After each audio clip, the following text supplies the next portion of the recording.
Okay, that's basically 5 minutes to 7. Okay, ladies and gentlemen, here we are. Welcome back. This is Lecture 8 in a series. I'm Professor Walsh. In case you're just joining us, this is Cinematography 1. And in this lecture, I'm going to be covering composition and framing. And this is going to be part and parcel with a conversation we're going to have next week, which will involve visual continuity, coverage, and shooting for the edit. So this is sort of the part one discussion on creating content visually. Now we're thinking about compositions. We're thinking about how objects are arranged in the frame. We're thinking about how those elements relate to one another, and then we're thinking about how the camera relates and translates among those elements within the frame. Okay, so this week it's composition and framing. We're working off of Deck 8, and let's get started. So don't forget your next upcoming quiz now. I believe you've just had quiz 4. Depending on when you're watching this lecture, you may or may not have had quiz 4 yet. But we're halfway through the course work at this point. So we have quiz 4 coming up, quiz 5 and quiz 6, and your final exam at the end of the month, and we will be concluded here. Don't forget that there is a Cinematography 2 offering that will now be in the fall of 2020. I will be your professor again. It is an elective course, unlike this course, which is a core required class.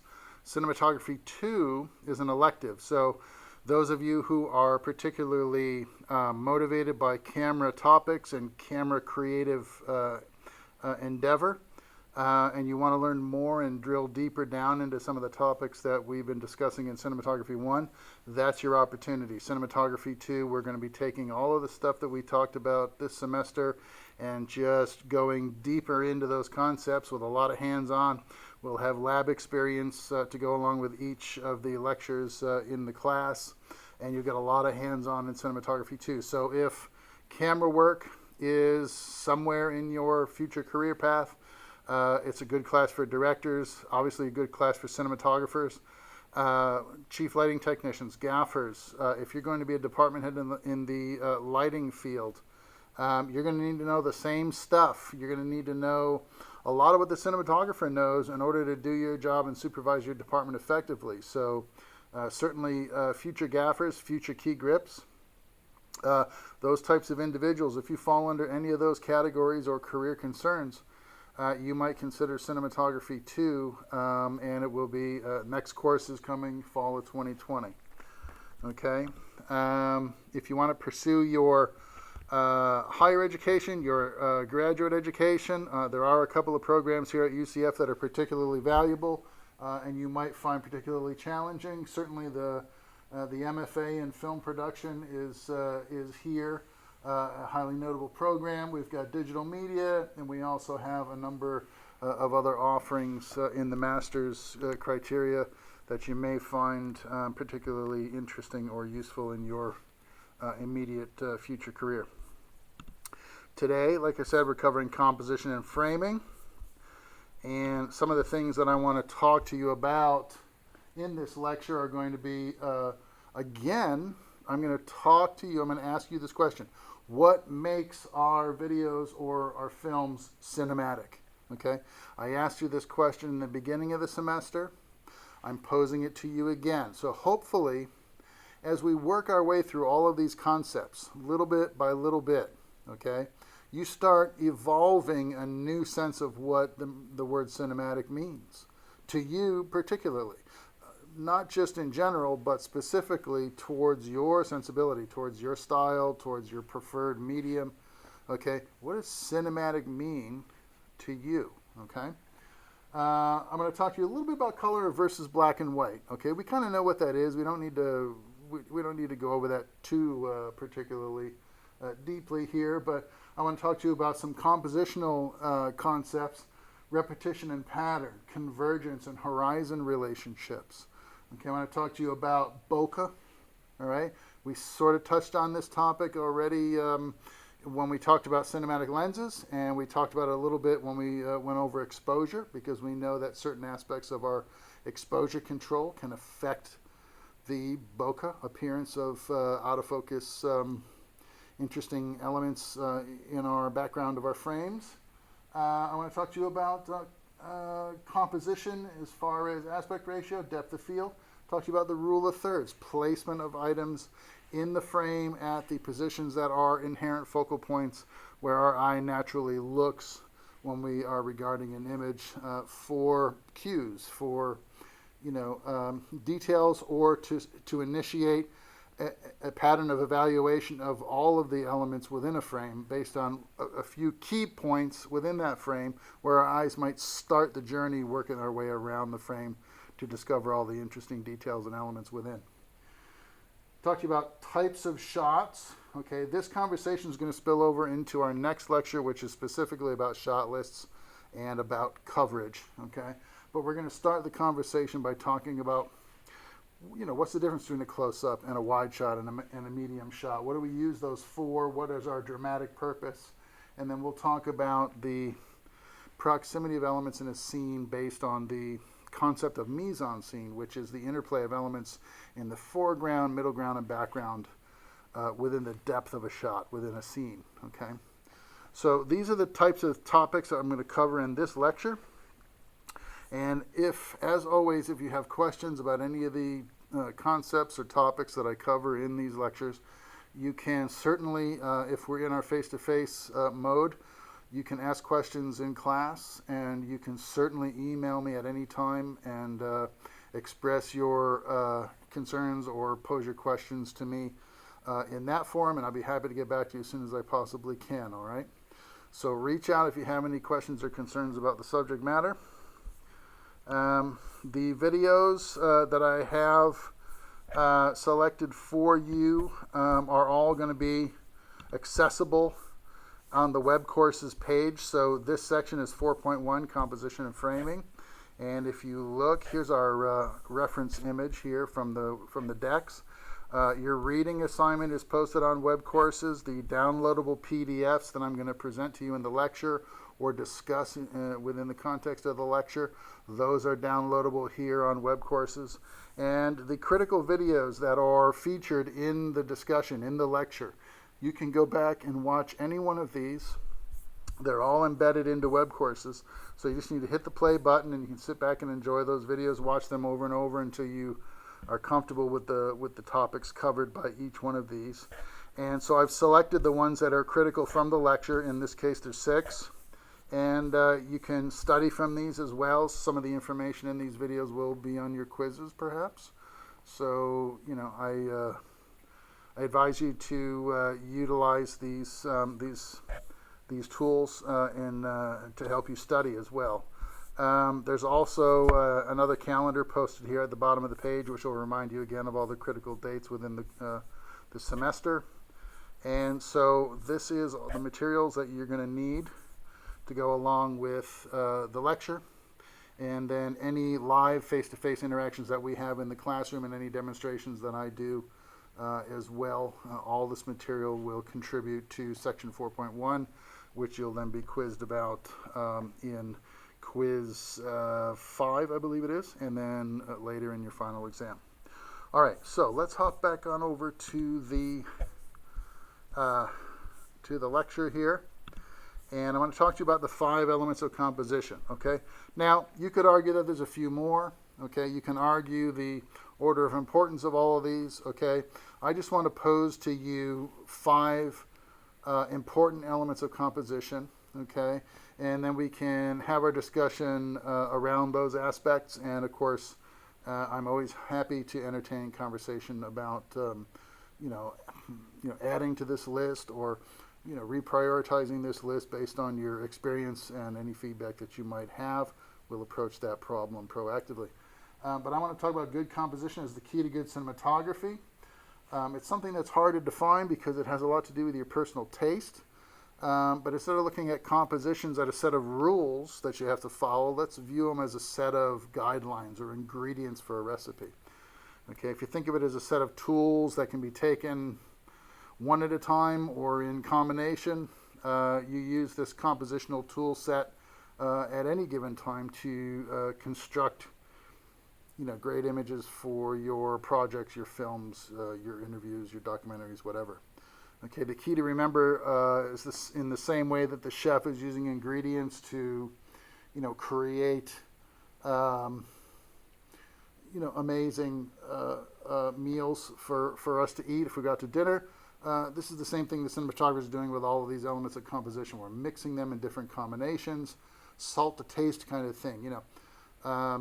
We'll use proximity, and we'll use lines and repetition and patterns and contrast and color and all these things in all kinds of different and organic ways to create exhibition, create excitement, to tap into the emotional responses of our audience and to help tell our story. Okay, I use a lot of cooking references, and used to amuse my guys a lot of times when I'd say, that backlight's a little too spicy, so let's add some scrim to it, or let's add some diffusion to it, let's knock down the exposure.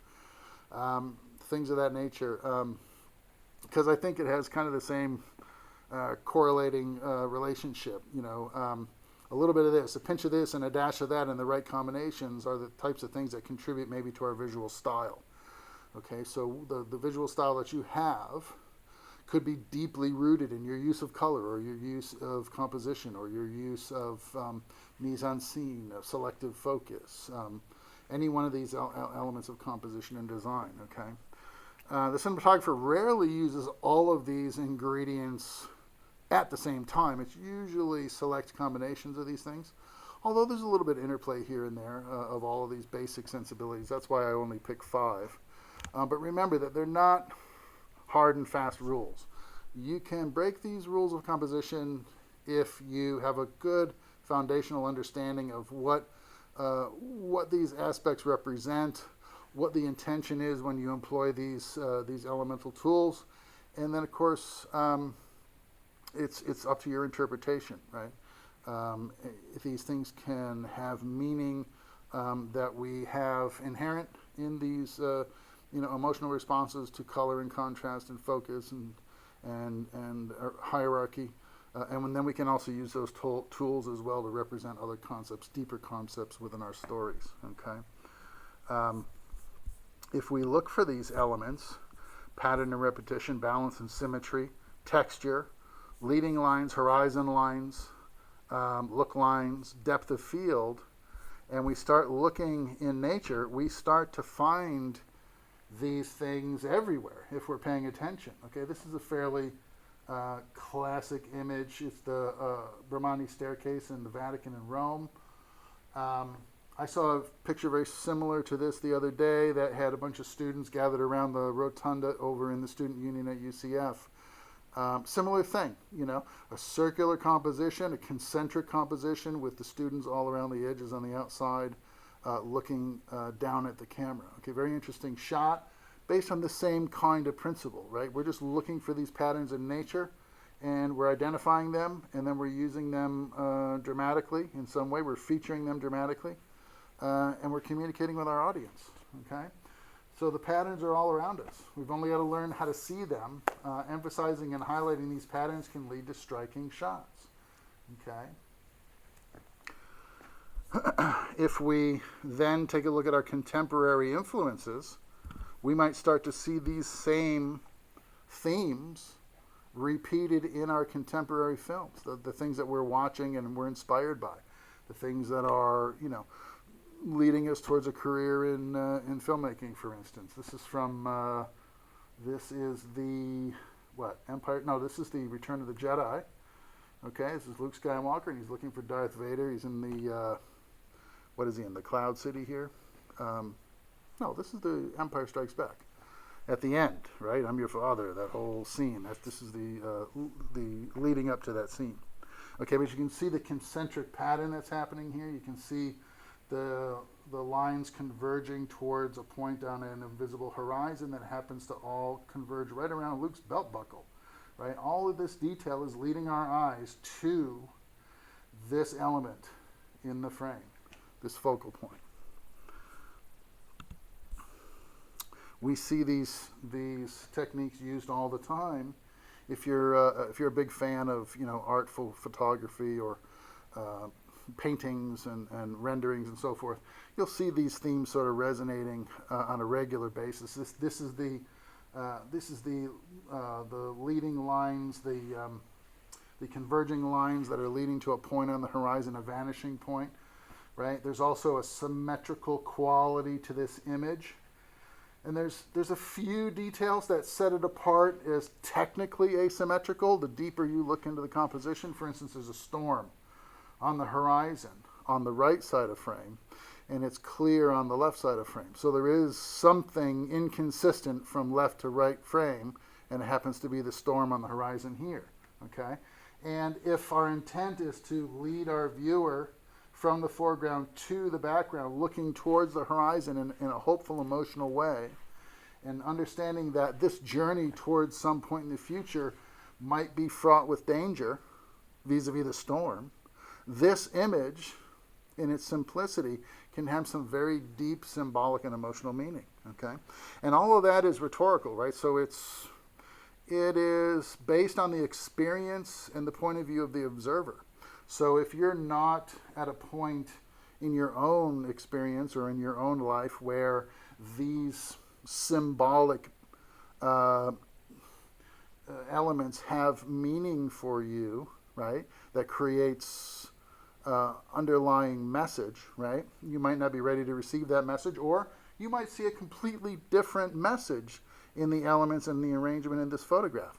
So the author has some responsibility for manipulating the elements and creating a narrative that then the audience can receive, and the author might intend that specific message to be received, or the author might be hiding message in the composition, and then they leave it up to the audience to determine what that message is, how they receive it, okay? That's the beauty of rhetoric. It is based on, it's from the eye of the beholder, a lot like beauty, right? So here's a good example of the converging lines towards a horizon or a vanishing point. This is from The Shining, right? So at various points in the movie, we see the young man hop on his big wheel and go tearing off into the deeper recesses of the hotel. The folks are Shelley Duvall and Jack Nicholson. They're the parents, and they are watching the Overlook Hotel over the winter break when all of the staff and tourists are away for the holidays.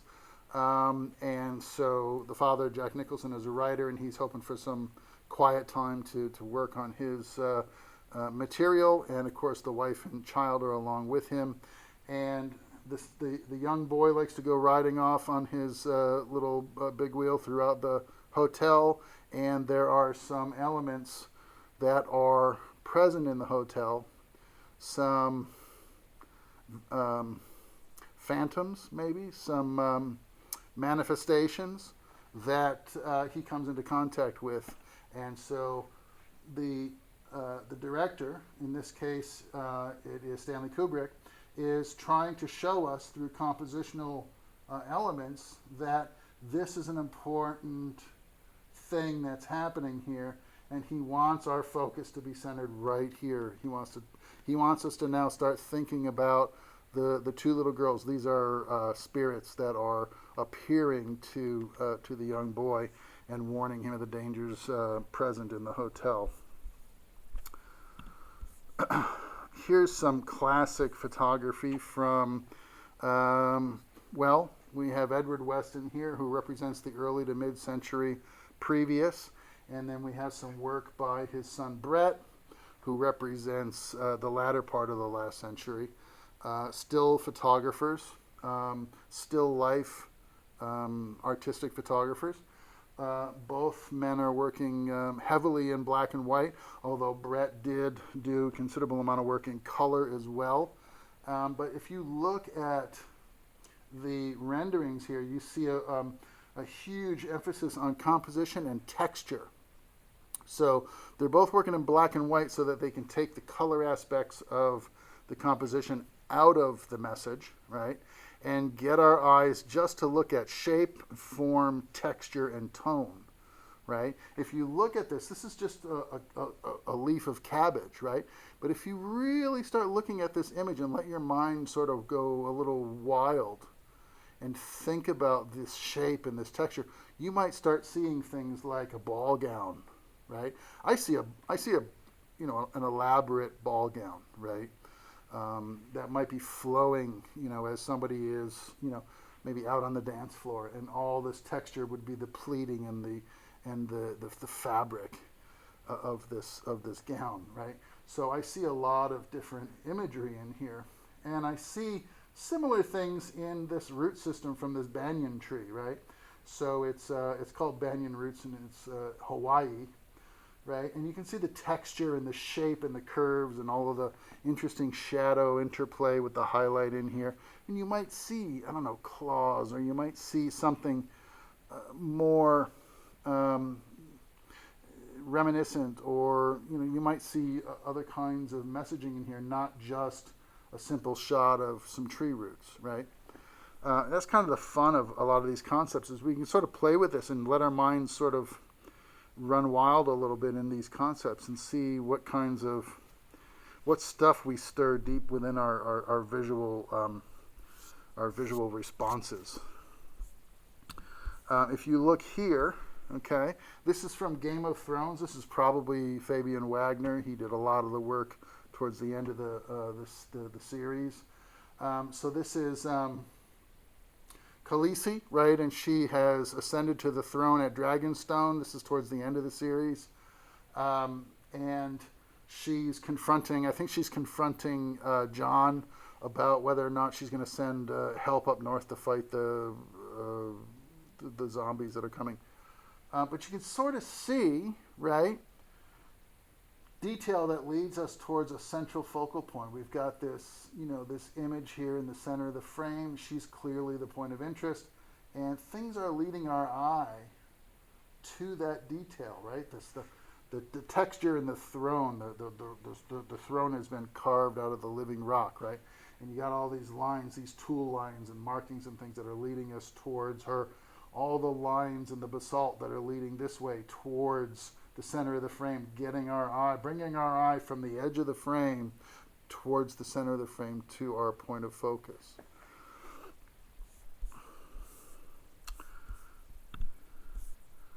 Here it is again, okay? Lines can be powerful elements for an image. They draw our eyes in from the edges of something that we're looking at, and they bring us towards a focal point, right? In this case, we have, I like to call this like the road to nowhere. You've seen this image kind of repeated in a lot of different ways. The stereotype is the abandoned road out in the middle of the desert, right? The dotted line and the asphalt leading towards the horizon, right? These are all kind of symbolic images. The lines that converge at the horizon at a focal point in the distance, these are all sort of hopeful concepts. In other words, we're thinking about the future and where the road will take us in our lives, in our experience, in our adventure, whatever that is. And so we're here in the present, in the foreground, and the lines are leading us towards our destiny or our destination, right? It's a very hopeful composition. And the higher the horizon is in the composition, the more hopeful it is. Or not. Here's Wally Pfister, right? This is Christopher Nolan's Dark Knight, right? Here's converging lines again, but they're all going down, right? The horizon is low. The lines are going down into the composition, leading us towards this very desperate character, the Joker, right? Center of the frame.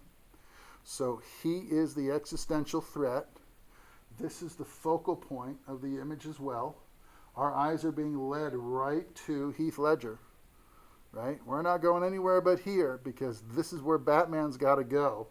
Batman has to pass through this crucible to get to whatever it is that Batman needs. His redemption, his recognition, his acceptance by society, because in this movie, you remember, he's kind of He's kind of a subcultural element, even perceived as maybe the bad guy, because he works outside of the law, right? He blurs the lines between appropriate and inappropriate behavior in the way that he deals with criminals, right? So this is also highly representative composition, but it now has sort of negative connotations. The horizon is low, the vanishing point is obscured behind a barrier, which is the Joker, right? And we got to get past him to where we got to go. On the other hand, here's a very hopeful composition. Here's a happy composition, right? This is the milk chocolate Hershey Kiss, right? This is visual soft selling of a product. This is a commercial or a frame from a magazine ad, or a frame from a commercial, maybe a television commercial. We have subtle lines of convergence that are working towards a point in the horizon that exists behind the pinnacle of the foreground little mountain here of Hershey's chocolate, right? And it's all softly out of focus so that our eyes aren't tempted to hover for too long in the background, only long enough to be led from either frame right or frame left to the point that is emphasizing kisses, and then our eyes are led down into this nice, plump, happy blob of milk chocolate. I mean, this photo is designed to get your taste buds going, right? It's designed to trigger subconscious things deep inside of you to make you want to run out and buy a bag of Hershey's Kisses, right? And so if you're good at this manipulation of compositional elements with imagery like this, you could have a really good career in the advertising business, creating this kind of imagery that speaks volumes non-verbally to your audience. This is saying very loudly, you got to have this. Go out and buy a bag of Hershey's Kisses, right? So this is strong imagery visually. This is by Brendan Johnson, and it's from the smartteacherresource.com if you want to check out the source of that image. Here's another image. Here's a frame from, this is Fathers and Daughters. This is a film that was shot by Shane Hurlbut. So a lot of you will recognize his name from his Hurlbut Academy, which is his website and his sort of instructional platform that he has online, where he's a cinematographer in the ASC. He shot a number of films, some that you may have seen, some that you may not have seen. And he takes experiences and snippets from his motion picture experience, and then he uses them as tutorials, and then he sort of breaks down concepts. He does a lot of equipment reviews and so forth. Here, he's talking about depth of field and using selective focus and separating the foreground from the background to arrange elements in a way where our eyes are led to a focal point. And we have a character here that's about to deliver probably a really important line of dialogue that is going to, affect us emotionally as the audience and help to shape our perception of the story up to this point. She's going to deliver some kind of line, right? I mean, in the background, out of focus, you can clearly see that there's somebody back there probably lining up a shot on a pool table. We kind of recognize the pool table even though it's softly out of focus. And it's out of focus to the extent that our eyes don't linger back here because there's no detail to really hover on. And our eyes are then led back to the foreground. She's on the right 1/3 line. And she's in very sharp focus, and she's got a look on her face like she's about to deliver some really devastating news. And she's very colorfully lit as well. She's not lit in neutral tone. She's lit in green, right? So that green is a signal as well. So the author, the cinematographer, and the director are using color and selective focus and compositional balance to control how we perceive this scene and how we receive this information, right? Speaking of cinematic bokeh, we're going to cover it again just a little bit. Okay. Bokeh is a Japanese term, okay, and it is referring to the aesthetic quality of autofocus elements, autofocus spectral highlights in the background of our images, okay, and how they can help to separate background from foreground and create depth and also emotion, right? There's something very, I find it, viscerally very comforting, warm, when I see images around the holidays of twinkly lights, and you'll have some object or subject in the foreground, and in the background you have all these beautiful, warm-colored, twinkly, out-of-focus blobs of light. Just a very happy feeling. It has a calming effect for me, and it elicits certain feelings from me. So bokeh has been defined as the way the lens renders out-of-focus points of light, and the differences in the lens aberration and the aperture shape can cause some of the lens designs to blur in the image in a way that's pleasing to the eye. So bokeh occurs for parts of the scene that lie outside the depth of field. Okay, so we have presumably something in focus in the foreground, and then with a very shallow depth of field, any point sources in the background are going to be rendered nicely out of focus. And depending on what f-stop you've used, these little soft, out of focus, happy little blobs will be either perfectly round or perhaps star-shaped or stop sign shaped, and that will have a lot to do with the construction of the diaphragm in your cinema lens, okay? So the number of blades in your diaphragm are going to dictate the shape of the out-of-focus bokeh balls in the background. Wide open f-stops are going to be the roundest, and mid-range f-stops, 4, 5, 6, 8. If the objects are still out of focus in the background, even at those deeper stops, they'll tend to take on the shape of the aperture as it closes down. If it's got an 8-bladed aperture, you'll see little stop signs developing. If it's got an 11-blade aperture, it'll be a rounder bokeh in the background. If you're working with, for instance, maybe a Cooke cinema lens, you might see the stars emerging in the background. The same with some of the Zeiss primes, like the CP2s, can give you star patterns in the out-of-focus bokeh. It all depends on what the construction of your lens diaphragm is doing, and then what f-stop you're at and how shallow your depth of field is based on your subject lens distance and your subject background distance. Remember, depth of field has certain things that are controlling how much is out of focus and at what point. Okay, the critical elements are the focal length of the lens. Wide-angle lenses appear to have more depth of field. Telephoto lenses appear to have shallower or less depth of field. Okay, subject to lens distance versus the subject to background distance. Okay, the lens subject distance must be less than the subject background distance, and the ratio will determine by what degree the background is out of focus. So the closer your subject is to the lens, and the more distance you have from that subject to the background, the more likely that background will be thrown out of focus or more quickly. Right. So if you want to increase your depth of field, get your subject closer to your camera. Okay. Here is a little bit of video I shot in downtown Orlando just to demonstrate how bokeh comes in and out of shape and in and out of focus based on where the field of focus is at the time within the frame.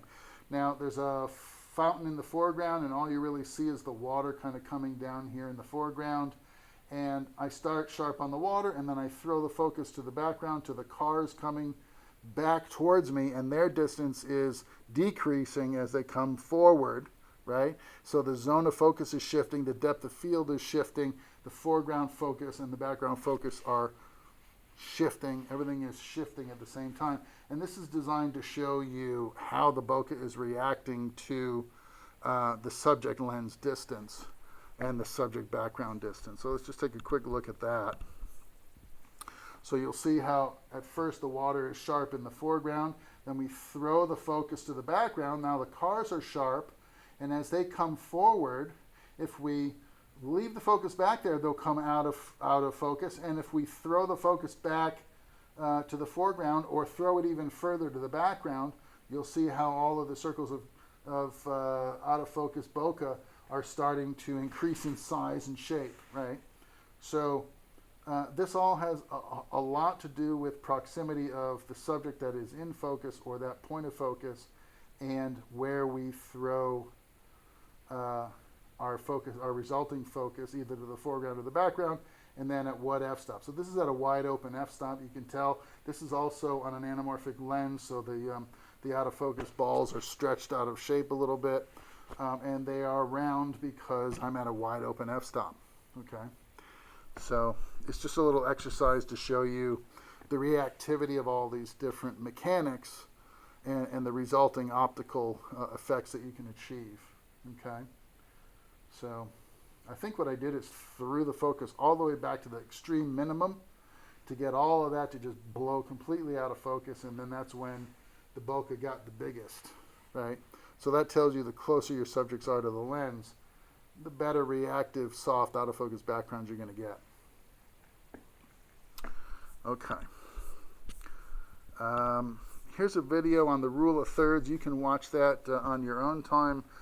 Pull it down from web courses. It's embedded in your section 4.1, and check out what JC5 Videos has to say about the rule of thirds and the arrangement of the rule of thirds within the composition of your video.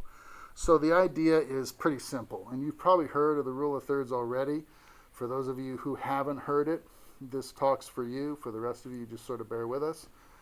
If you take your cinematic frame, and this is a 16 by 9 frame, right, and you draw a top 1/3 horizontal and a bottom 1/3 horizontal, and then divide up the frame with a right 1/3 vertical and a left 1/3 vertical, where all of those lines converge, okay, you're going to get a focal point, right? So you have an upper right and a lower right focal point, and an upper left and a lower left focal point. Okay, so compositionally speaking, the rule of thirds is dissecting up your frame into 4 distinct zones of interest. Okay, here, here, here, and here. So the idea is if you place critical elements of your composition at one of these 4, or if you have multiple elements, as many of these 4 points as possible, instinctively our eyes look to these places in the frame for information, emotional cues, explanation of narrative. Okay, just subconsciously we've been trained now. We're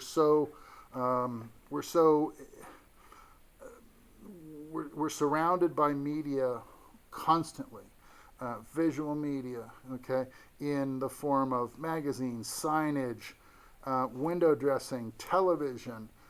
Even at the gas pump, when you're filling your tank, there's video playing on a little screen above the gas pump. So we are bombarded with visual stimuli all day long, almost no matter where we look. Okay, so after a few generations of this sort of visual compositional rhetoric. Semiotics, we are now trained, even if we don't understand what's really happening, we're trained to look in places like the 4 zones of the rule of thirds in any composition for information that informs us about the messaging behind an image. Okay. Here's another video you can check out, tutorials for beginners on the rule of thirds. I'm going to show you a few frames of the rule of thirds being demonstrated. So here's a frame out of 2001: A Space Odyssey, right? And this is Dave Bowman, okay? And you all know this scene, okay? I'll set it up for you a little bit, right? So this is right after Frank Poole goes out EVA to put the AE-35 unit back in the communication module of the spaceship, right? They had a signal from HAL, the computer, that the communication module was going to fail. Dave Bowman went out, pulled it out of the communication array, brought it into the spaceship. They tested it with probes and monitors and gizmos and gadgets. And they're like, there's nothing wrong with this thing. So we should probably put it back in the communication module and see if it's actually going to fail. If it doesn't fail, then we have a very concrete piece of evidence that Hal is malfunctioning. He's supposedly an AI computer with a perfect track record of never making a mistake about anything, right? And yet he told these guys that the unit was bad. They went out to get it. Turns out there's nothing wrong with it, right? So something's up. So Frank Poole, now it's his turn to go out EVA and put the unit back in the communication module. And when he does so, Hal, who has flipped his twig, has sent an unmanned pod out unbeknownst to Frank, follows Frank out along the spaceship, grabs him from behind, tears out his air hose, and Frank suffocates in his spacesuit out on spacewalk, right? Dave witnesses this. He's freaked out by it. He runs down to the pod deck, hops into one of the remaining EVA service modules, and he goes out to retrieve Frank's body. He grabs Frank's body from outer space, and he brings it back to the spaceship, only to find out that Hal has closed all the pod bay doors and locked Dave out in space in the service module. And so this is the scene where Dave is saying, "Open the pod bay doors, Hal," and the computer is inside going, "I'm sorry, Dave, I can't do that." You know, Hal has instructions buried deep within his operating system that are overriding his behavior, and it doesn't make any sense to the astronauts in the present to know that Hal has been told to prioritize the mission at all costs, and if for some reason Hal determines that the astronauts are impairing the success of that mission in some way, that Hal's supposed to eliminate the astronauts, right? And so a confusion has arisen in Hal's programming, a conflicting set of directives, and Hal goes a little nuts. And so he kills all the astronauts in hypersleep, and then he kills Frank Poole out on the outside of the spaceship, and now he's locked Dave Bowman out in the service module, presumably to leave him there to suffocate and die as well. Okay? Bowman's an astronaut, right? He's been trained. He's got all of this special knowledge, and he has all of these ingrained behaviors and all of these procedural performance expectations. And so you can very clearly tell that Bowman is starting to get annoyed and panicky with the situation, because he realizes now that a computer that should never malfunction is not only malfunctioning, but it's killing all of his friends and it's trying to kill him. So he is now focused in the very center of the frame. There's very little information or detail in the outer edges of the frame to lead our eyes away. We're directed towards the middle, towards Dave Bowman, and he's got a little splash of an eye light on his face as though it's coming from a computer screen with some data displayed on it. And that's all that's lighting Dave. Now, the last time we saw Dave in this position, he had all the twinkly lights from the control panel, and he was out there doing business, and it wasn't the same kind of emotional situation that it is now. The tone has completely changed. So all the colored lights that were lighting him up before are now all gone, and it's only red fill tone underneath, and this little highlight that's lighting his eyes, and we are directed right to it as a focal point, so we can see the look on his face, which is all business at this point. Hal, open the pod bay doors, and he realizes at that point he doesn't have his space helmet, and he's going to have to take some drastic measures if he wants to get back into that spaceship. And he's just mad enough to do it, and we know that inherently from this frame right here.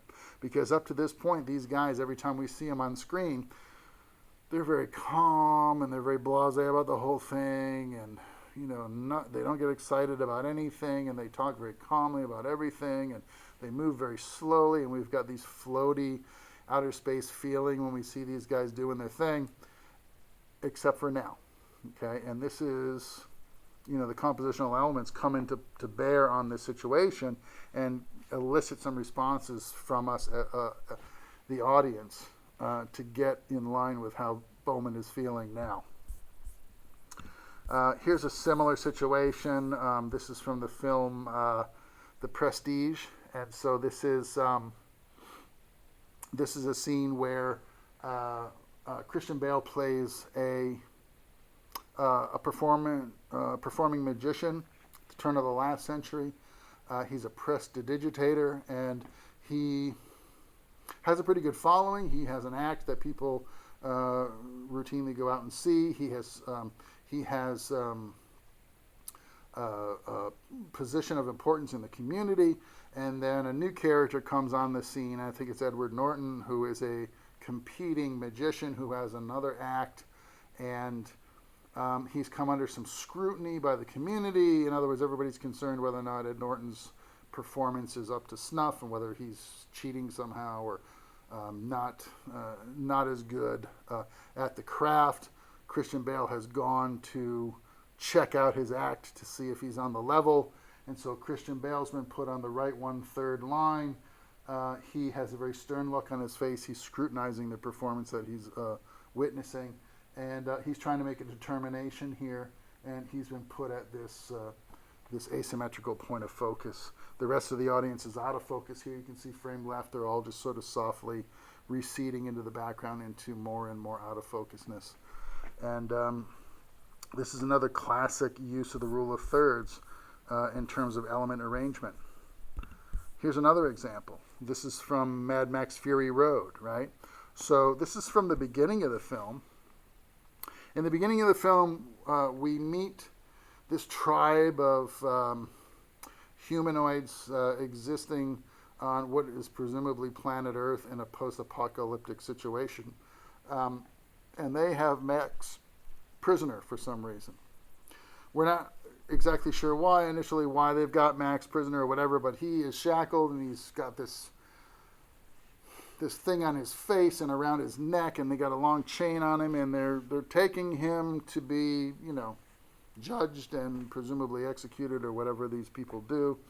And at some point, Max is struggling to get free. He gets free of the place where his chain is attached and holding him hostage, and he gets his hands on a weapon, and boom, he turns and turns it on his captor, right? So here's Max in the upper right 1/3 focal point. His heart in the center of his chest is in the lower right 1/3. Sawed-off shotgun that he has procured is in the upper left quadrant of this image at that focal point. Okay?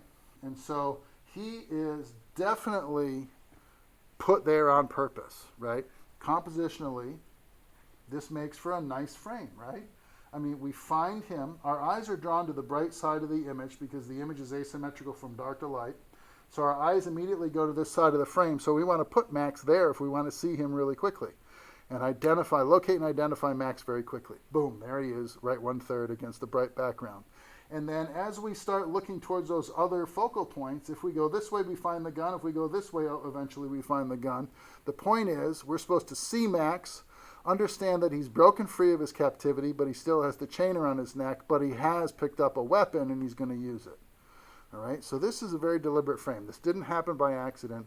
All these elements were put there on purpose, and it's designed so that you as the audience can make immediate assessments of what you're seeing and follow the story, especially if the action is leading you through the narrative very quickly. And in this movie, if you've seen it, you'll understand that everything's going like that. Stuff's happening very quickly, and you have to be on board, and you have to play catch up with the story as it unfolds if you're going to stay on top of what's going on. All right, so they're helping you by giving you these compositional arrangements that help you immediately identify important information. Here's the zone divided up and explained. Negative space are the areas of the image that lack detail, but they might have a prevailing tone, like this is bright sky, right? This is negative space, okay, because there's no detail offsetting two zones that are full of detail. Here's positive space that's full of detail and information, okay?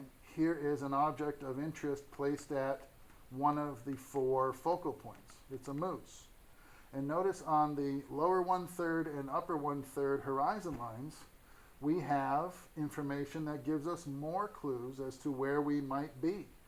Alpine, mountains, a moose, grazing, and a bright but foreboding sky. Up north, in the fall before the first snow, maybe. All of this is sort of non-verbal communication to help the audience digest the narrative, so we don't rely solely on dialogue to tell us what we need to know about the story and what's going on. Characters are going to have body language. They're going to have action and reaction. Elements in the background and the foreground are going to inform us where they are, what they're doing, how it's going, right?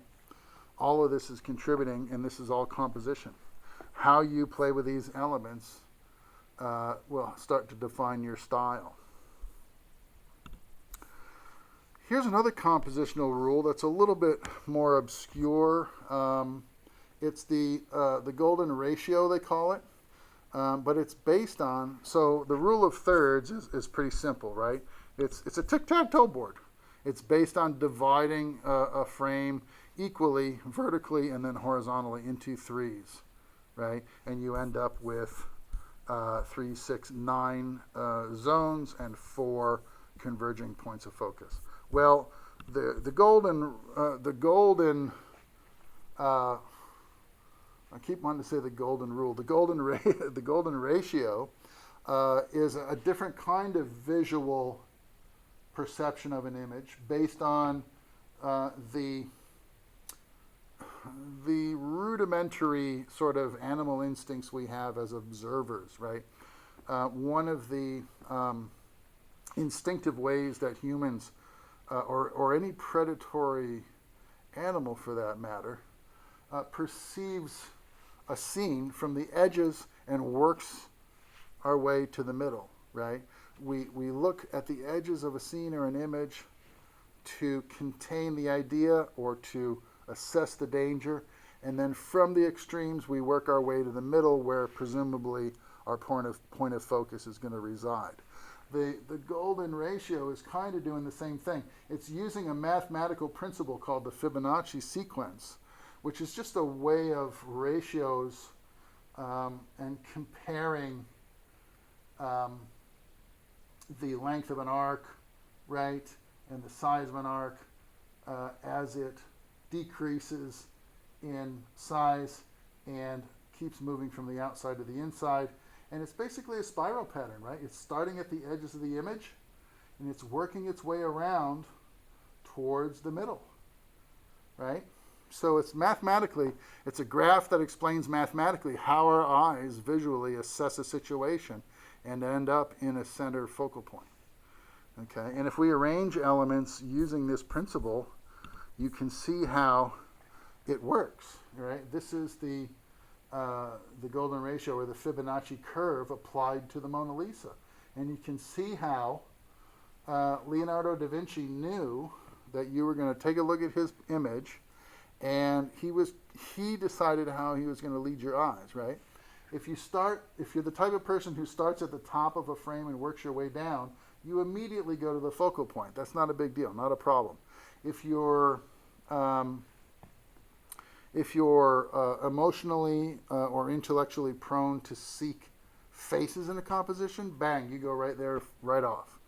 Otherwise, if you look for highlight and difference, which is a very mammalian instinctive reaction to imagery, if you look for contrast and difference, you're either going to go to this piece of contrast or this one in the bottom of the frame. Now, instinctively, you might look for the hands first, right? It's a defensive posture, but you want to look at and figure out where are the hands of the person that I'm looking at so I know whether or not they're going to come at me, right? Look at the hands. Let your eyes be led around until you're taken right to the center of the image. Start low, work your way around the edges, work to the center, and end up in the top 1/3. Okay, it's just taking you around and leading you to the central point. And then everybody can agree that's seen the Mona Lisa in person. If you look at the Mona Lisa and you move back and forth in front of it, it has this way of making you believe that the eyes are following you, right? And so that is the focal point of that image, is her eyes. And we know it, and he's just trying to help us find that interesting aspect of his composition. Here it is again, broken down and laid on top of the girl with the pearl earring. This is from Vermeer, right? The golden ratio again. We're working our way from the edges up the hair arrangement, over the hair piece, down across the leading edge of the cheek, the jaw, across the nose, and ending up on the leading eye, right? We're looking right here, and then from there, bang. On our path of discovery, we also find the pearl earring, which this is actually a punched-in composition from a larger composition where her head is at the top 1/3 of the frame, and the pearl earring is closer to the center of the focal point of the whole image, the pearl earring. But if you just consider her face and see how her face is lined up, it's in direct relationship with the design of the hair and the highlight on the face, the detail, and we're led right to her eye. All right. Here's another interesting example. This is a photograph, okay? It's maybe any typical stoop in, Western Europe, right? You're looking for, actually, I think this is Eastern Europe. You're looking for something in this composition, right? We don't immediately know what the focal point is, but we look, and our eyes are quickly led to the staircase. It's repetition and pattern, and it's leading towards the horizon. It's guiding us somewhere.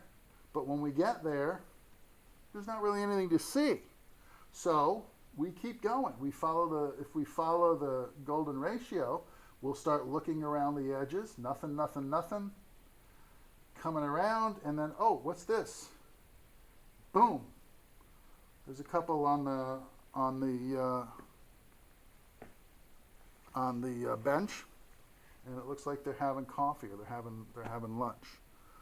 Okay, so ultimately we were going to find these folks on the bench, but visually we went to the most prominent detail first that represented the most pattern and repetition and arrangement, and simply kept looking until we found the important detail, the two ladies on the bench. Here's how Kubrick uses it. This is from Full Metal Jacket, okay? This is in the beginning of the movie. It's towards the end of the opening sequence, which was boot camp at Paris Island. Okay, and we have a group of Marines that are getting trained and getting ready to go to Vietnam. And so, Vietnam or Korea, I forget, I think it's Vietnam. In the background, we have the unit. And they've been functioning pretty well as a group of men, and they're learning how to march together and fight together and work together and be together, sleep and eat together, except Pyle. Private Pyle's not cut out for this. He has a learning disability. He's emotionally unstable. He's also immature in his behavioral patterns, and he's not fitting in, and he's messing up a lot. And this is Matthew Modine's character. He plays Joker, Private Joker, in their regiment, in their unit. And he's a smart mouth, but he has found a way to fit in and survive in this hostile environment of testosterone and brutality, okay? And he's been placed in charge of Private Pyle. The drill sergeant, the DI, okay, has had enough of Private Pyle. He's reached the end of his patience with Private Pyle, and as a last resort, he assigns Matthew Modine's character to Private Pyle to get him straight and to get him shipshape and Bristol fashion, or he's going to be drummed out of the Marine Corps, or he's going to be sent to Vietnam anyway, and he's going to die immediately in combat because he is ill-equipped emotionally, mentally, and skillfully to survive. So Modine is drilling him, okay? We start at the edge of the image with the golden ratio. Along the edges, we see the unit in the background drilling happily away from Private Pyle. Every time he's with the group and he messes up, the group's got to do push-ups or run extra mileage, right? But when he's been taken away, they're all in the back drilling very happily and very competently. We keep looking. We see, oh, we encounter Private Pile, but we don't encounter him at face level. We encounter him with his hand on the butt of his rifle. In one of the scenes, it's established that Private Pile doesn't seem to know his left from his right. And the drill sergeant slaps him on the left side of the face and says, "What side of the face did I just slap you on?" And slaps him on the right side of the face and says, "What side of the face did I just slap you on? Put your rifle on your right shoulder." And Private Pile doesn't know. He stops and he stammers and he makes mistakes, right? But in this particular shot, after Modine has been working with him, we see Private Pile is executing a proper left shoulder arms. So that's a clue that improvement is being made, or apparently being made. If we keep looking, we see Modine is left shoulder and Pile is left shoulder. Very good. He's on the same page. But as we go around, we see rifles shouldered. We come right around to Modine in his face, and Matthew Modine is not happy.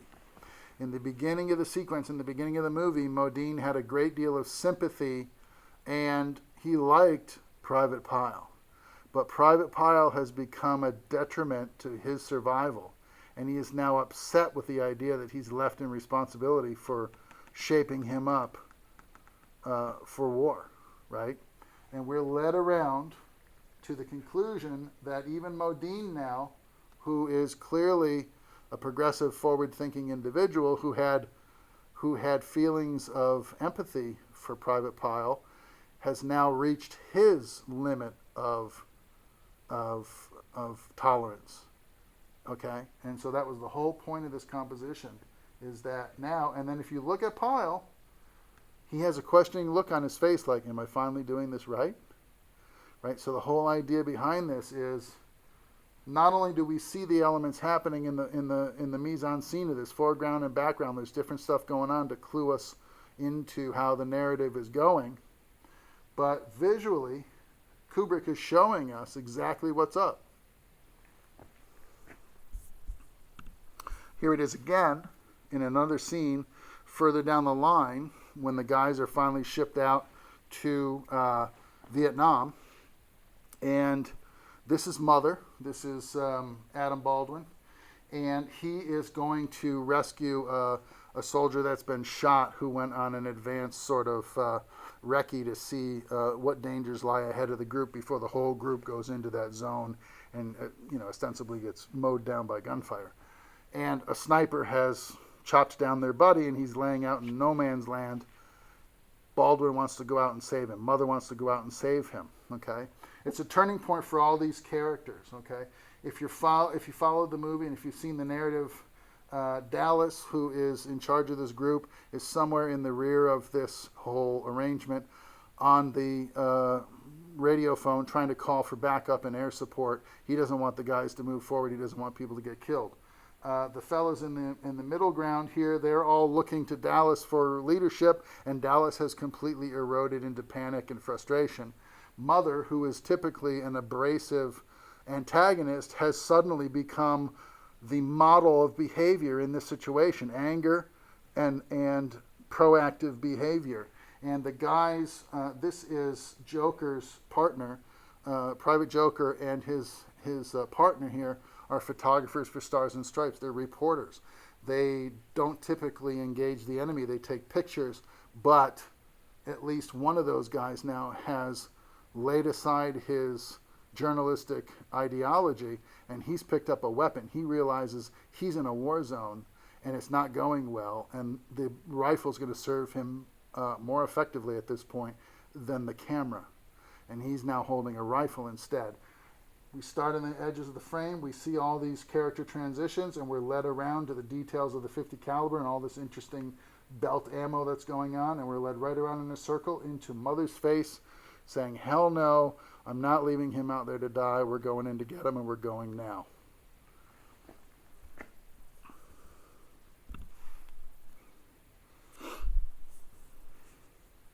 This is another theme that compositionally we can apply. It's a tool we can apply.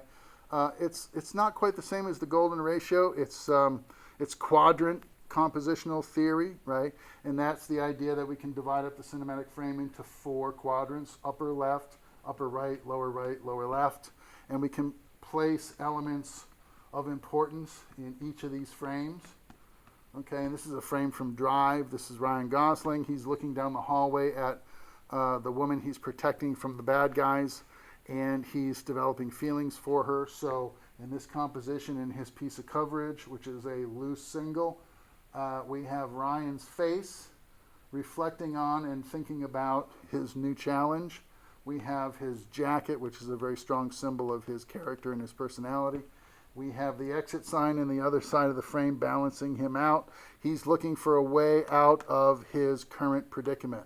He drives getaway cars for guys on an underground basis. He has a job during the day as a stunt car driver in Hollywood, and at night he has this alter ego that goes out and works anonymously for crooks who are going to pull a heist, like rob a bank or a liquor store. They hire him through the dark web to drive the getaway car. And he doesn't want this lifestyle anymore. He just wants to fall in love and go live somewhere happily ever after. He thinks he's going to get it with the girl, so he's looking for a way out of his predicament.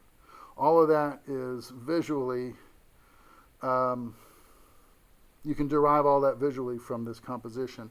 If you're aware of the storyline and if you've seen the film, you can back engineer all this and understand what the cinematographer was trying to do here non-verbally when we saw this in the theater.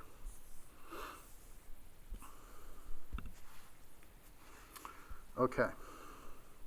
Composition and framing. The principles are basically this. What is composition? It refers to how objects are arranged on the screen and what the information or emotion is providing for the audience. The screen's referred to as the frame, so this is also referring to framing as a compositional totality, right? Tools for composition include types of shots used, the angles used, and the arrangement of objects in the shot. Types of shots might be wide shots. Wide shots are establishing shots or master shots. We're going to talk about this more when we start talking about shot design, coverage, and shot lists. But in the wide shots, we are basically trying to figure out where we are, who's involved in the scene, and what's basically happening in that scene. We do that in a wide frame. Medium shots like this one here, okay? And these are all from To Kill a Mockingbird. This is the Gregory Peck version from the 50s. Or not from the 50s, I'm sorry. I think it's from the 50s. Early 60s, right? During the whole civil rights movement. We've got Finch, right? The lawyer who's defending the black gentleman who's been accused of raping the white girl in this rural town in the South, right? And so we have messaging that we can derive from each of these different types of framing solutions, right? The wide shots show us when he's in court, when he's in town, when he's interacting with the locals. The medium shots, we get the basics of the story. We can determine that he's a father, he's got a daughter, what his life is like, and we can see some of his body language up close to determine what kind of person he is. And then performance, the real dramatic guts of the narrative are almost always revealed to us in these intimate close-ups. The close-ups on the actors and the performances where we can get the most information about how they feel, what their values are, what their objectives are, what their dreams are, what their challenges are, and how they're going to go about solving their problems.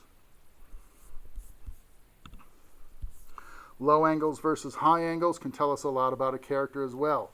A low camera angle looking up at a character puts that character in a place of superiority to the audience. They know something we don't know, or they're in a position they're better off than we are, or they're victorious. Looking down can have a negative, so this is hopeful, this is heroic. Looking down can have a negative connotation. If we're looking down at this image of the lawyer, this is either Sunset Boulevard or this is the lawyer in Citizen Kane, where he's trying to convince the folks of something. He's looking up from an inferior position, right? So he doesn't have the power in this particular case. He is now inferior somehow. either we as the audience or the characters that are at the top of the stairs know something more than the lawyer does about what's happening or how the story is going to progress from here. Ask yourself some questions. Is this good framing or bad framing? Okay, none of these are, errors that are so critical they're going to ruin the movie. But what they will do is take your audience maybe emotionally out of these key moments if they're not, if they're not given the expectations of composition that they've come to expect from other films that have,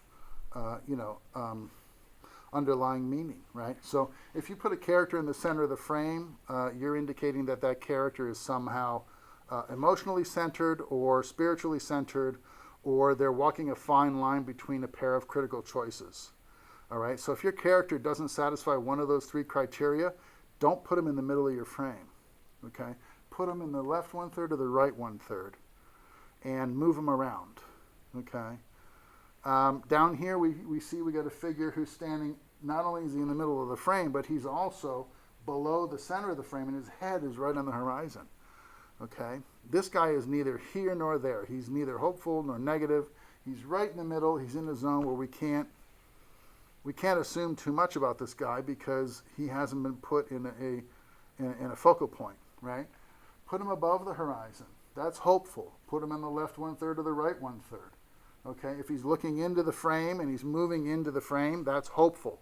If he's looking off to the frame and he's moving away, like if I look this way, I'm short framed off camera right, and that's a negative connotation as opposed to being long framed looking into the frame, which is a hopeful connotation, right? And then lastly, what's going on here? I don't know. It's a dumpster fire, which is, we don't have a deliberate composition on her. There's not a whole lot going on unless she's merely passing through this point on her way to another point that's more composed more critically. We would call this shot neither fish nor fowl, right? What are we supposed to be looking at here?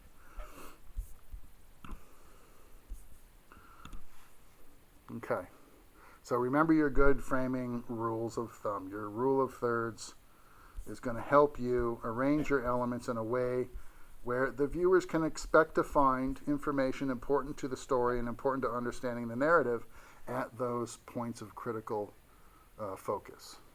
Okay.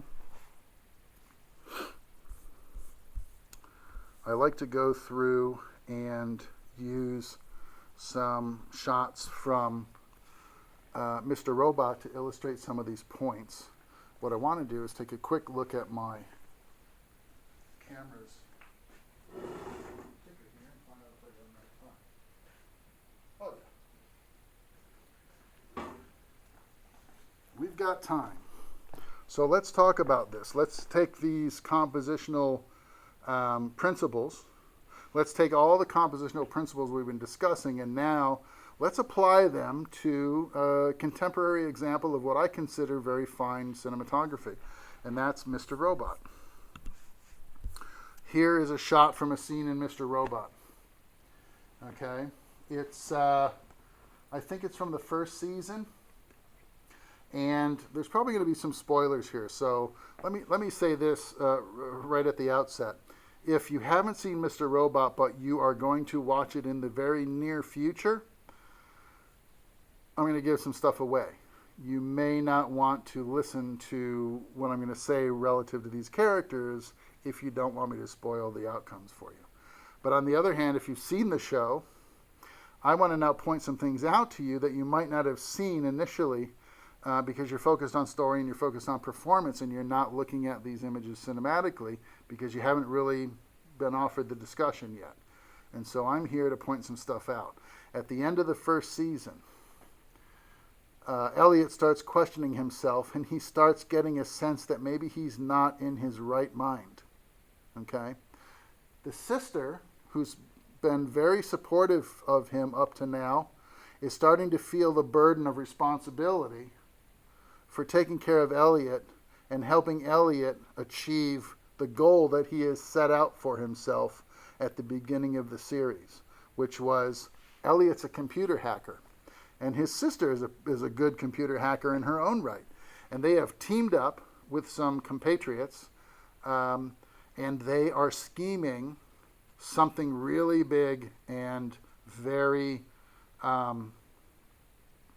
very detrimental to the status quo of the financial industry and the inequities of the social arrangement that is represented in contemporary society. They're going to crash the financial system with some really bad computer viruses, and they're going to try to reset society where we can achieve a little bit more equality of status, finances, and so forth. And they got a scheme cooked up. The sister's helping him, and it is all coming out of his twisted mind and his tormented imagination. So we put the sister in the center of the frame. We put Elliot off to the side, and he's looking off frame right. He's short framing himself with a very concerned look that has a negative connotation, looking out of the frame. We have leading lines that are taking us in most of the situations to the sister. The sister is now the reflection of the glass, the railing, the lines on the window, the lines on the wall. Everything's taking us to the sister. It's going to be up to her now to fulfill the objectives and to take care of him in the process, because he's now starting to falter, right? They're trying to show you that there's a transition of power happening here. Elliot was the leader of the hacker group, and the leadership responsibilities are starting to migrate to the sister because he's nuts. Here again is a frame showing the sister at the center of the frame. All the lines are trying to converge at a point in the horizon that is right behind her head. Look at all these lines leading right to her, right?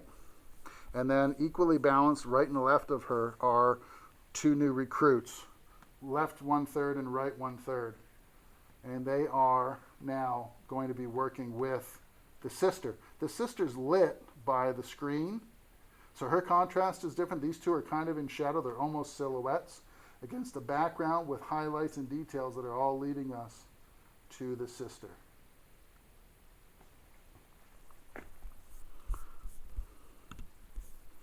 Here's a great shot because it's starting to explain the schism in Elliot's mind, right? The duality of his personality.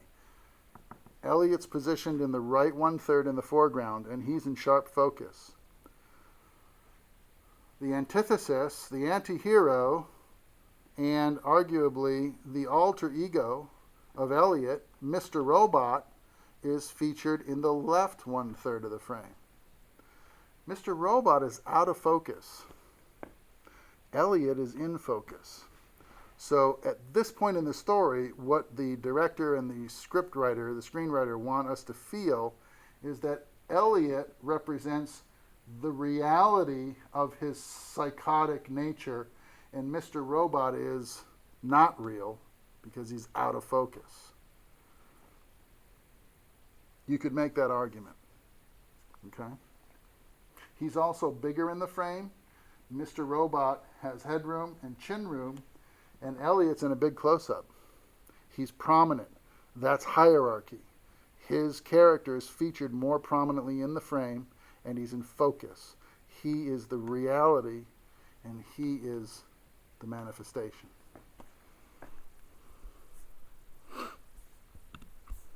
This is a little simpler. This is merely Mr. Robot in a bad mood. Here's all this red. He's lit with red. There's red in the background.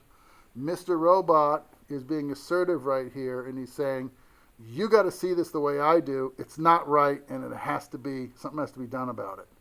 And he's asserting himself, and the red represents his passion for the mission that they're on. I love this one. This is the dual nature of the personality that has been split between Elliot and the manifestation, which turns out to be an image of his father. So the father figure and the troubled, emotionally troubled individual has had a schism, and it's a mirror images of his personality. the ego and the alter ego on the subway. This is the same kind of shot. In this scene, we have Elliot walks into the bathroom. He's been sort of holed up in his apartment. He hasn't gone out for a few days, and he's trying to get a hold of himself, his psychosis. He's trying to pull himself together, right? And he's got this sort of casual commitment to taking his medication. So some days he's on the meds and he's fine, and other days he says, I can't take the meds, they're making me crazy. And by not taking the meds, he acts more crazy than he does when he's on medication. And at some point he starts getting mixed up, his realities start getting confused, and he's been trying to figure out, who am I? What is this? What's going on with me? He walks into the bathroom, he looks in the mirror, he doesn't like what he sees, bang, and he pops the mirror and he breaks the glass. And then the shot over the shoulder is Elliot's reflection in the broken shards of glass that symbolizes the broken man, the broken psychosis, right? The shattered psychosis. It's warm in the bathroom. He was safe here, but he didn't like what he saw in the mirror. When he shattered it, it showed him exactly how broken he was. Outside, in the outer portions of the apartment and in the hallway, the world is colder and bluer and more hostile, and it's warmer in here. But wherever he goes, he's not safe because he's broken. Similar concept is at work here. This is the girlfriend. This is Elliot's girlfriend from season 1. She's also helping him expedite his evil plan to bring the financial empire to its knees. And they're doing it by getting jobs working for these companies. So Elliot and his sister worked for a company. They put a Raspberry Pi in the company servers and crashed the company servers, put that guy out of business. The girlfriend has gone to work for another corporation called Evil Corp, and she's going to bring this company down from the inside because she thinks that this company is responsible for the death of her father by dumping toxic chemicals into the landscape that poisoned the water in the neighborhood where the father lived, and he died of some obscure cancer. And so that's her axe to grind, right? We still don't really know what Elliot's reasons for bringing down the financial industry are, but he's so well equipped to do it. He's so skillful with a computer that we sort of overlook what Elliot's reasons might be for crashing the financial system, and he kind of loses sight of what his objectives were as well, especially with his psychosis.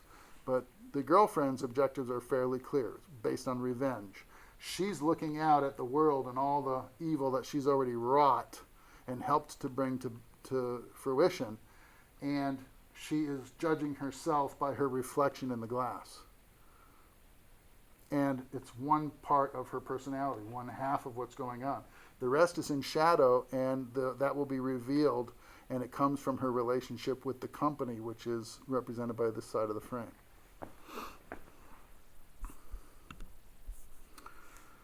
Here's a point of view that we don't normally see of Elliot, okay? He's in his apartment, in bed, he's on his meds, and he's so sedate, he's like, I'm not coming out. And we see him for the first time in this elevated bird's eye or God's eye view, looking down at him, which is a point of view we don't normally see of Elliot. We normally see him at eye level, and then we see him as himself, or we see him as Mr. Robot, but we very rarely see him from a point of view of a vulnerable, isolated, very small man in the landscape of this complex story that is overburdening him. So we look high on a wide lens from a crane down from overhead in a very objective, omnipotent view of Elliot. This is also, laying the groundwork for Elliot's conversations he has behind the veil, lifting the veil behind the curtain, if you will, when Elliot talks directly to the camera and has conversations with the audience about how he feels about what we think his situation is, and there's this back and forth between Elliot and the audience, and at this moment it's setting up one of those exchanges. Here's the sister again. She is at the end of season 2. The burden of responsibility for taking care of the whole crew. People are getting killed. Companies are being destroyed. Chaos is being wrought on the streets of Gotham or New York or wherever you think that these people are. And it's weighing heavy on her, and she wants to get away. She doesn't feel like herself anymore. So what do? We go into a wide-angle close-up. Remember I talked about how wide-angle lenses can distort the features of the face. They can make the nose more bulbous, the chin more prominent, and we can distort the features of the face. The wide-angle close-up, this is where that happens, right? And you can tell it's a wide-angle close-up because a vertical feature like one of the safety railings that you're supposed to hold on to is clearly bending in the frame. Okay, that's an indication that we're on a very wide lens and we're very close to that element in order for it to bend that prominently in the foreground like that and not towards the edges. Okay? When we show her in a wide-angle close-up, we're showing her all distorted, misshapen, out of sorts. We're trying to tell the audience that she doesn't feel right.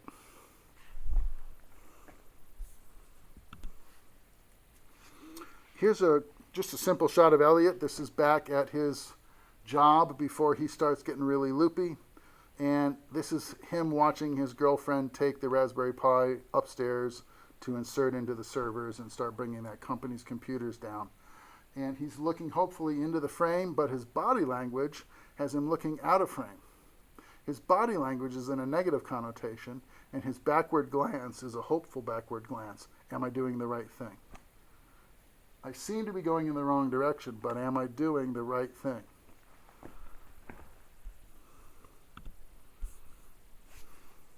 A few episodes later, he comes to the conclusion that he's not sure he's doing the right thing, and maybe he'd be better off dead or so highly medicated that he just can't function at a level that allows him to be a computer hacker anymore. Maybe he just needs to spend the rest of his life heavily sedated, comfortably numb, if you will. And this guy comes up behind him with a gun and says, "Yo, what's up? Give me all your money," or, "Come with me, I need you to do something," right? This is arguably a manifestation of his other subconscious saying, don't do this. Don't retreat into sedation and isolation. And something in his psychosis is making an emotional appeal for him to come back to reality.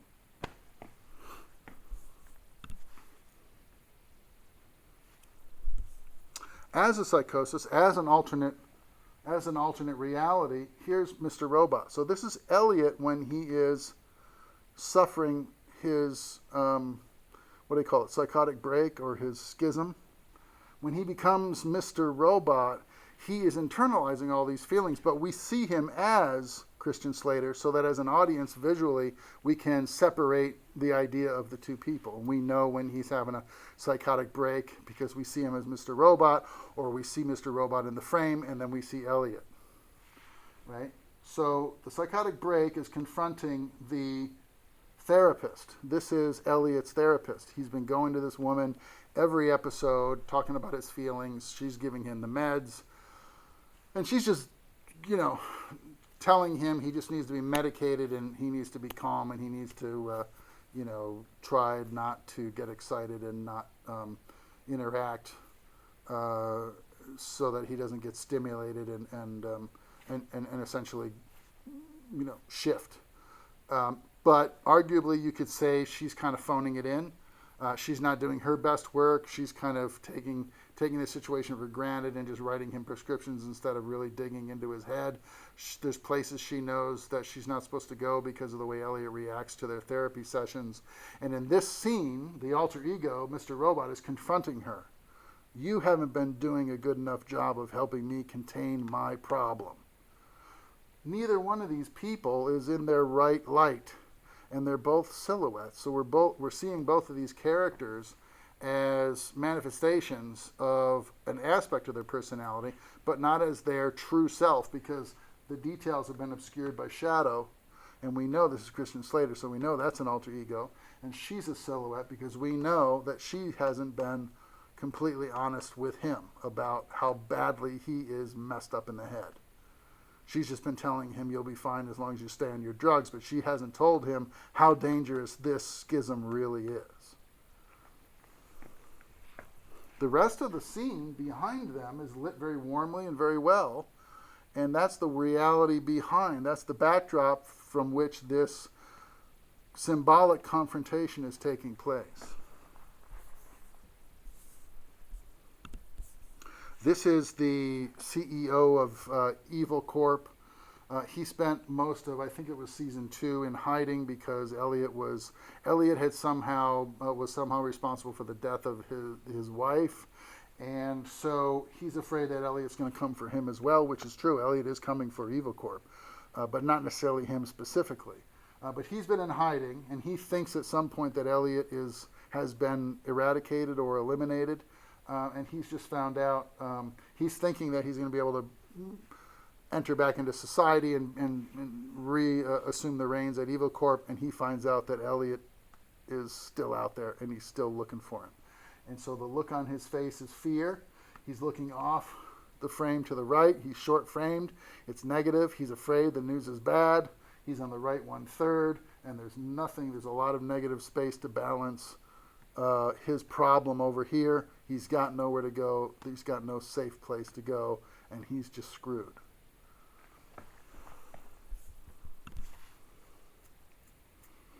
You could look at this in the opposite fashion. You could say that Elliot, this is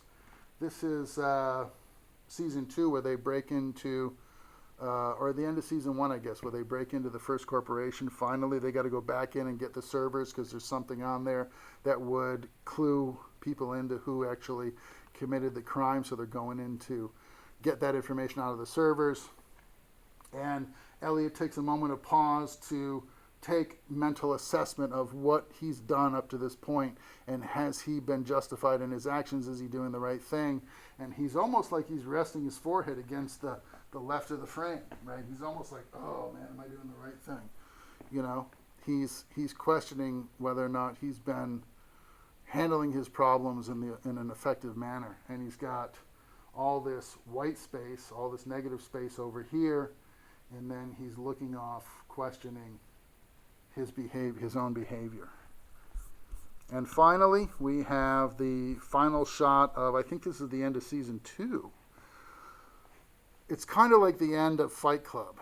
Eventually, Edward Norton has amassed this group of mercenaries who are going to go out and just bring down society, right? And he's kind of created a perpetual motion machine that's feeding itself. It's running itself. The machine is running itself. The same thing has happened here in this show. Elliot started off with a sister and 3 dedicated hackers that were going to bring down the system as a small group of black hats. And the movement has grown into dozens and dozens of people equally skilled and talented with computers, equally dedicated to bringing down the system and restoring equality. And the machine is running itself. And Elliot starts the scene in the hallway. He walks into this room feeling dejected. He sees all these people and he starts walking around the room. And we lead him into the room on Steadicam, and then we hinge and we let him lead us, and then we follow him on the Steadicam down one side of this big conference table and up the other side. We're leading him now, and we're looking at Elliot as he realizes what he's been responsible for, what he has wrought. The clandestine movement that he has seeded, that he has built, and he's looking at the world that he has wrought and the potential that it has to do damage, and he's frightened. He's really concerned, right? He's constantly having these moments where he questions his motives and his sanity and his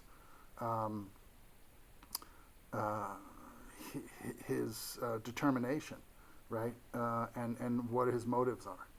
Okay, so we see a very flawed hero in this show who's constantly being confronted with, symbolic representations of his